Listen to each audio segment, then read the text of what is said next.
नमस्ते बच्चों, एक नया कंसेप्ट जू प्लैंकटन क्या होता है उसको समझने की जो है वो कोशिश करेंगे कि जू प्लैंकटन क्या होता है। आपने कई बार ये वर्ड सुना होगा कि जू प्लैंकटन, पर अगर मान के चलो कि आपका वाइवा चल रहा है और आपके टीचर ने आपको पूछा कि व्हाट इज अ जू प्लैंकटन, तो शायद आप बता नहीं पाओगे। तो देखिए, जू प्लैंकटन का सबसे पहले इसको तोड़ते हैं तब समझते हैं। देखिए, जू का मीनिंग क्या होता है? एनिमल, ठीक है, ये तो सबको पता है। और प्लैंकटन का मीनिंग क्या होता है? प्लैंकटन का मीनिंग होता है कि वंडरेरर, यानी ऐसा कोई इंसान जो एमलेस ट्रैवल कर रहा है। एमलेस ट्रैवल यानी जिंदगी जहां पे लेके जा रही है वहां पे जा रहा है, उसका कोई एम नहीं है, बस जिंदगी जहां पे लेके जा रही है वहां पे जा रहा है। तो ये प्लैंकटन के बारे में क्यों लिखा गया है? देखिए, जू प्लैंकटन जो होते हैं ना, सबसे पहले इसको समझते हैं कि very small animal that float near the surface of water, यानी एक्वाटिक इकोसिस्टम में जो सरफेस वाटर के नियर जो है वो फ्लोट होते हैं, जो वेरी स्मॉल होते हैं। वेरी स्मॉल का मीनिंग देखिए, माइक्रोस्कोपिक भी हो सकते हैं या मैक्रोस्कोपिक भी हो सकते हैं। माइक्रोस्कोपिक यानी ऐसे जो हमें माइक्रोस्कोप हम हमारी नेकेड आइज से देख नहीं सकते, और कुछ माइक्रोस्कोपिक भी होते हैं। मैक्रोस्कोपिक का मीनिंग क्या होता है? जो हमारी नेकेड आइज से देख सकते हैं, जैसे जेली फिश हो गई, तो ये मैक्रोस्कोपिक है।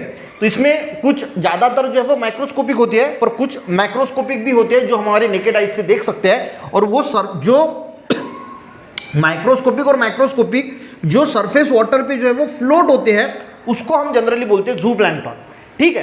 अब इनको प्लैंकटन क्यों बोला जाता है? तो सबसे पहली बात, जैसे मैंने बताया कि इसका मीनिंग होता है वंडरेरर, यानी एमलेस ट्रैवल, यानी जिसकी जिंदगी में कोई एम नहीं, बस जिंदगी जहां पे लेके जा रही है वहां पे ट्रैवल कर रहे हैं।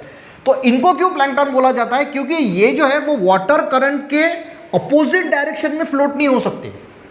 वाटर मान के चलो कि इस डायरेक्शन में बह रहा है, तो वो इसी डायरेक्शन में बहेंगे, इसके अपोजिट डायरेक्शन में वो फ्लोट नहीं कर पाएंगे, बह नहीं पाएंगे। यानी वाटर जिस दिशा में जा रहा है उसी दिशा में इनको फ्लोट करना पड़ेगा, उसके अपोजिट डायरेक्शन में ये फ्लोट नहीं कर पाते, और इसी वजह से इनको प्लैंकटन बोला जाता है। समझ में आ गया? और ये हेटेरोट्रॉपिक होते हैं, यानी खुद का खाना खुद नहीं बना पाते, वो दूसरे पे डिपेंड होते हैं अपना। जैसे मोस्ट ऑफ द केसेस में इनका जो खाना होता है वो फाइटोप्लैंक्टन इनका खाना होता है। तो ये है, समझ में आ गया? जू प्लैंकटन का सबसे पहले मीनिंग क्या होता है ये आप याद रख लीजिए, very small animal that float near the surface of water, यानी जो नियर सरफेस ऑफ वाटर के नियर जो फ्लोट होते हैं, वेरी स्मॉल में जनरली माइक्रोस्कोपिक होते हैं, पर कुछ मैक्रोस्कोपिक भी होते हैं, यानी कुछ हमारे आंखों से दिखते नहीं और कुछ हम हमारे नेकेड आई से देख सकते हैं। हेटेरोट्रॉपिक होते हैं, यानी दूसरे पे डिपेंड होते हैं, खुद का खाना खुद नहीं बना पाते। और सबसे मेन बात कि ये जो है वो वाटर जहाँ पे फ्लो हो रहा है, वाटर करंट जहाँ पे फ्लो हो रहा है उसी डायरेक्शन में फ्लोट होते हैं, उसके अपोजिट डायरेक्शन में फ्लोट नहीं होते, उसको बोला जाता है जू प्लैंकटन।